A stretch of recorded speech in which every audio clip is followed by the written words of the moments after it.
So yesterday, I was playing around on YouTube, and I pulled up an interview with George Harrison of the Beatles.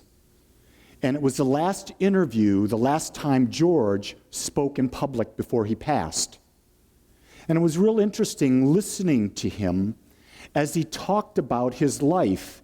And the gentleman doing the interview asked him, when you get up on stage, and at that time he was touring with the Traveling Wilburys, and they asked him, when you get on stage and you got all these people and they're all clapping, are you in a state of bliss?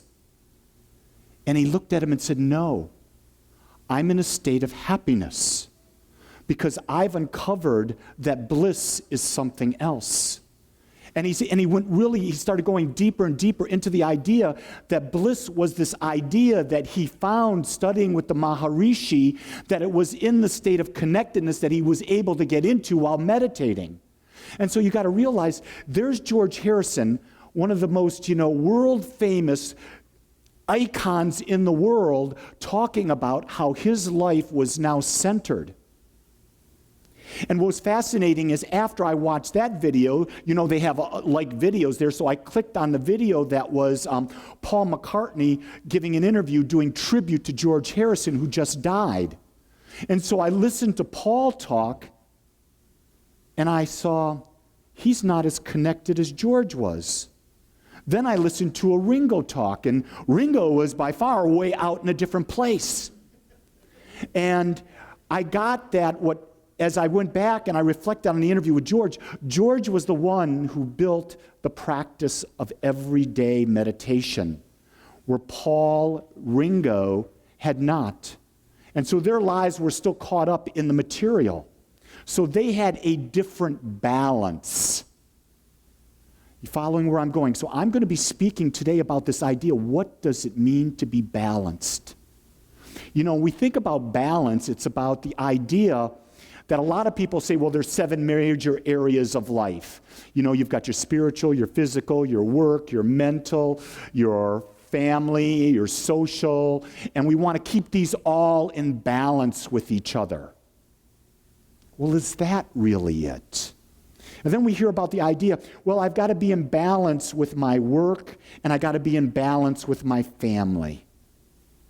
Then you go, well, I've got to be in balance with my health. So if I drink on Friday and Saturday, can I be really good Monday through Friday?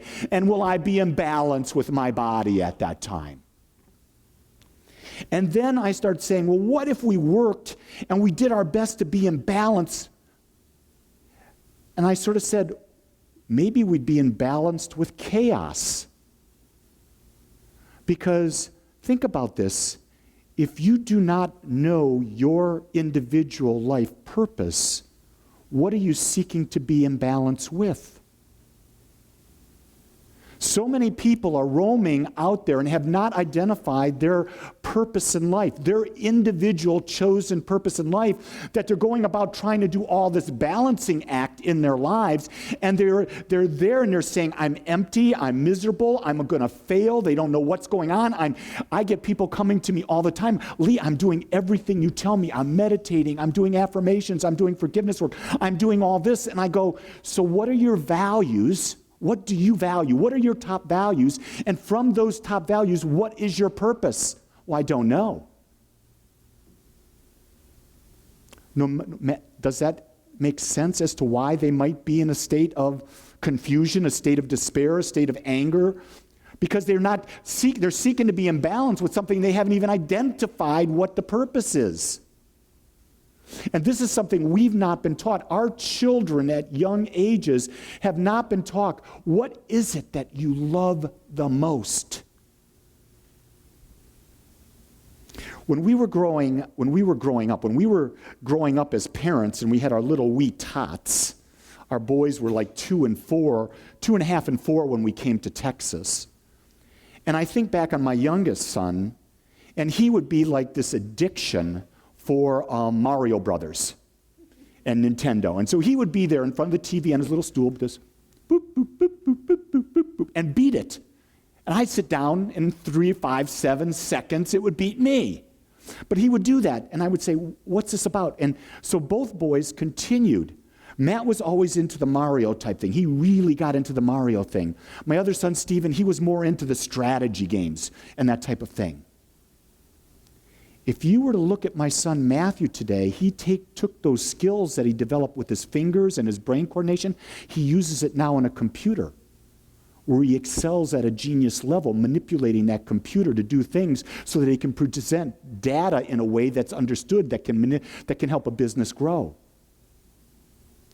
He knew something when he was young that was a quality, a value for him. It was a value for him to use his mind and coordinate his body to get through the game. But we as adults think you've got to have different values. We try to steer our kids into our values. And you see, when we're steering them into our values, we've taken the cosmos out of balance. Because children or your partners, your spouses, are not here to be like you want them. They're here to be in balance. And see, there's this whole thing of, I said this last week, I'm going to say it again. We all the time, all religions of the world, everyone's always talking about, we're going to have peace on earth.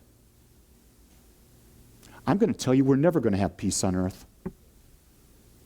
If you start to really sit down and you break down the cosmos, and you break down how there is a positive and negative charge at the smallest thing of a Planck. Right now, the Planck is the smallest particle that scientists have identified. If you go from a Planck to a photon, to an electron, to an atom, and you start building it up, and then you get to a human body, and then you get to the Earth, then you get to the sun, then you get to the solar system, then you go into the galaxy, then you go into super galaxies, and then you go into galaxy clusters, and then you go into the cosmos. You will find at any one place there is a positive and a negative charge always, and it's coming into balance. So if consciousness exists at all levels, and it does at all levels, you will never have consciousness exist only at one level, because that's denying the infinite nature of all that is. So consciousness is always going to exist at all levels, so there's going to be consciousness here and consciousness here, but it's always in balance. And if you follow the world history, if you look at the world history from that, when the world needs to shift and move up, there's what? There's chaos. There might be this thing we call war. And when there's war, what happens afterwards? Their ability is a new creation. We create at a different level because of what was learned there. So there's always this process. I never understood when I started studying Hinduism, why was there a god Shiva? You know, in my naivety, I thought Shiva was a beautiful woman god. And it's not. Shiva is a male god, and Shiva is the destroyer.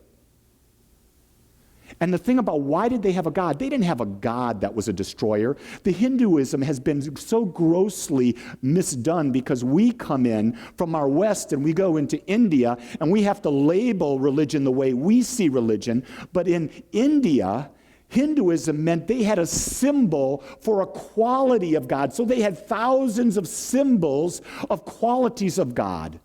And so Shiva was the symbol of the destroyer because they understood that before creation to take place, something had to be destroyed. It's the same thing with a black hole. A black hole in space takes in all the galaxies that come near it, and they literally swallow it up, destroy it, and they spit it out the back end. And what you've got are all the creative materials from which new stars are born, new planets are born, new solar systems. So the Earth is the cosmos is regenerating, recycling constantly. That's the same thing happening in our bodies. So there's this balance going on. So as we evolve in our humanness, you have to have the contrast. You see, the balance is there. So what I'm trying to do is I'm trying to bring you to a point where you start to look at things and say, is there balance in my life? I will tell you that almost all depression that people experience happens because they believe that they should be happy all the time. That fictitious belief leads more and more people into a road that is leading to taking a lot of drugs. Because think about this, and Joe Dispenza talks about this real clearly in his books about the power of the brain. He says if you start thinking that you should be happy all the time, what happens? Your neural pathways in your brain, they start rewiring and they start connecting, so you have a habit of thinking in your brain. Well, if your experience is not that you're happy all the time, what are you going to feel? Depressed. And what happens is we set a lofty goal up here, we set that as our expectation, and we think we're going to have it all the time. We don't get it, we start building what? A depression state starts coming in. We build that depression state, it starts happening over and over. What happens? Our brain rewires itself to connect to the neural pathways there. And so it sets up like a groove going down a mountain. Picture a mountain and you've got a groove, and you roll a bowling ball down it. And you keep rolling bowling balls down it. So automatically, every time you put a bowling ball going at the top of the mountain, it's going to go down that one groove. So if we've rewired our brain, that's a depression groove, right? What we have to do is we've got to start and get another groove that we can roll the ball down and make it different. You see, we've got to come to the understanding that at any moment, we are supported and equally challenged. You've always heard that you will never be giving a challenge more than you can handle. It's the same scenario. If you're challenged, you will be supported. And so we've got this thing we call a body, this skin, this shell. And the body is a feedback mechanism to us. It's a mechanism that tells us, are we in alignment with our highest values? And if we go off the path too far, what happens? It starts giving us signals. Those signals can be a headache. They could be a twitch. They could be a sprain. They could be a heart attack. They could be cancer. Because what we understand really clearly is that everything starts with thought. There's nothing that exists in the world that doesn't start with thought. So when we're going to the doctor and we're saying to the doctor, I've got these symptoms, what is the doctor doing? He's giving you medicines or treatments that are going to deal with the symptoms. So he is going to help you through the symptoms of the disease, but it isn't the cause. The cause is buried in our own minds, and the healing happens when we've identified what is the cause and we start to shift the mental belief. This is why we talk about doing affirmations all the time, or statements directed toward a specific truth. In other words, one of mine is, I surrender and I allow infinite wisdom to guide and direct my every thought, word, and action. See, I've gotten this from a book I've just read. I just added this thing, I surrender. Because it's not like I'm giving up, but I'm surrendering to the higher aspect of me, not the ego aspect that forces things to happen. So what am I surrendering to? I'm surrendering to the divine or infinite wisdom within me, and knowing that that infinite wisdom in me, that intuitiveness, will guide and direct my every thought, word, and action. That intuition will always bring me in balance. Always brings me. And here's the thing I really want to say to you. We seek to have the experience of the divine. We seek to have the ultimate love experience. We seek to have the peace. The peace we seek on earth is the moment that we are in perfect balance. We're equally challenged, we're equally supported, and it is aligned with our higher purpose. When we are aligned, when we see that higher purpose and we see that we're both equally challenged and balanced, we are in a state that is called like telos. It is the divine state. It is the Christ state. It is the Buddha state. It is the state we are seeking. Here's what I will tell you. You'll be in that state for seconds. If you could be in a minute, it would be like an eternal orgasm. Because what happens in our human nature is, if this is telos, we're going to be bouncing on either side. Why? Because in our human nature, contrast is how we become more aware. So we're always going to be having contrast. So you've heard the idea, don't rest on your laurels. Well, that just, don't be stagnant. You can't stay stagnant because the natural tendency in you doesn't want to be stagnant. The natural tendency wants to understand and become more aware of the power in us to take a bigger and bigger and bigger vision. So while I have this huge vision for Agape being thousands of people on a Sunday, where I have a vision we're going to be tapping into 1 million people, I can tell you that I have to chunk it down to be in balance. So I've chunked it down to saying we now are averaging 150 on a Sunday. I now have chunked it down to we're averaging 5,000 people on the internet per week seeing or listening to our talks. Those are things that are a stretch, and I can believe. You see, that's one of the key things. When you've got a purpose and you've got a mission, as you take steps or you build the mental image of those steps, you've got to have it so that you can reach, but you got to believe it. Because if you have to reach too far and you can't believe it, you're not in balance and you're going to go tumbling down the stairs. See, this idea of balance is so simple, and yet it's so sometimes difficult. In reading the book, The Surrender Experiment, this gentleman was a hippie. And as a hippie, all he wanted to do was he created on this land, he had these 15 acres, and he built this shack or shed or this home, hand-built it himself and a buddy. All he wanted to do was sit there and meditate all day. And he would have to make some money to, he was teaching part-time in a college, and he was making money, about $300. We're going back to early 70s. He made about $300 a month or something like that. Was enough to feed him in that. And then someone talked to him about surrender. And so he said, I'm going to try that. So he surrendered into the next moment. What was coming from my highest vision? But here's the thing. He never stopped the hour of meditation and yoga in the morning. He never stopped the hour of meditation and yoga in the evening. And through the journey, he ended up first off starting to build homes, created a construction company that built homes, created a construction company that built commercial buildings. The next thing you know, he got one of the first computers that was sold at Radio Shack, started a program, and when it all got said and done, he was a CEO of a software company of about $3 billion. And at a point in there, he was raided and by the IRS with all the feds because someone under him had done all this stuff.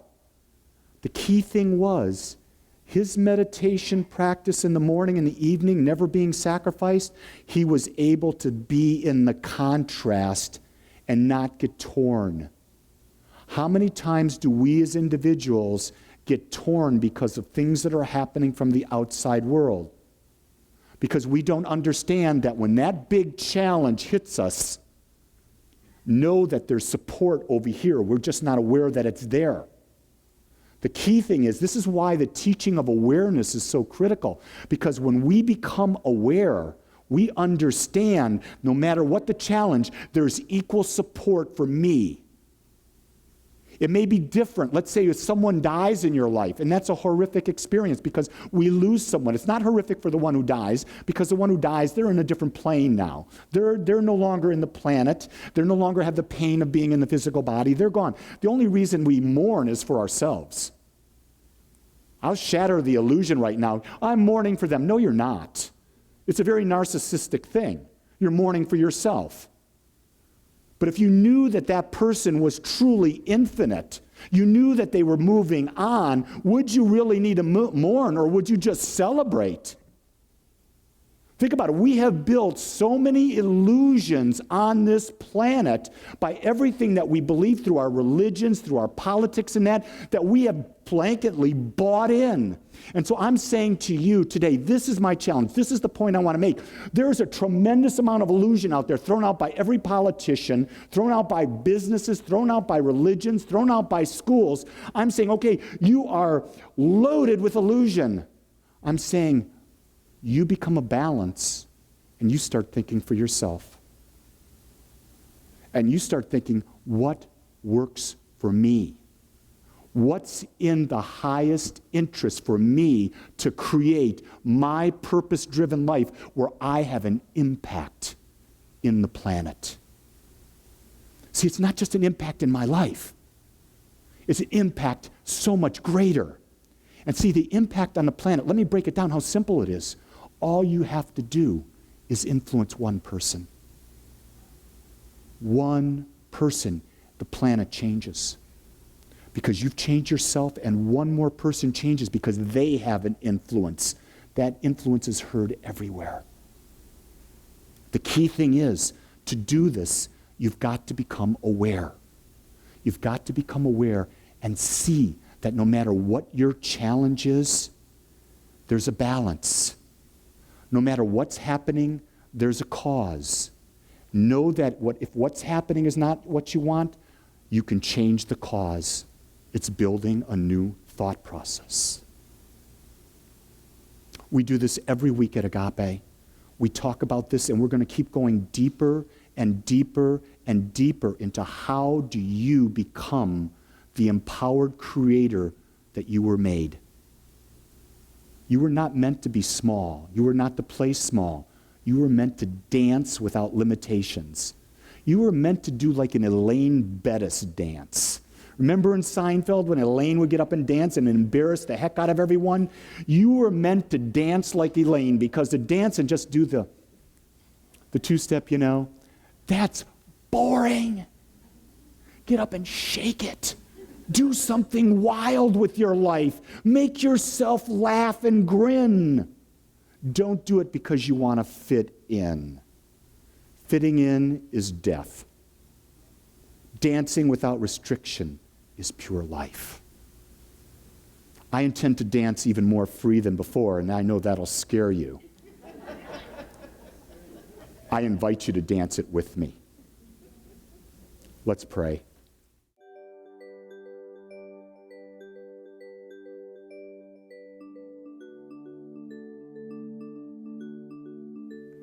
I want to thank you for joining us today. I am so grateful that you took your time to watch or listen to this message. If you found this message beneficial, I would ask you to go to our website. Once there, click on the Contribute button and experience the joy of conscious and purposeful giving. It is through your gifts that we are able to bring this message to the world. I would also ask you to please share this message with anyone you feel might benefit. Again, I want to thank you for joining me and the Agape community as together we bring joy to life.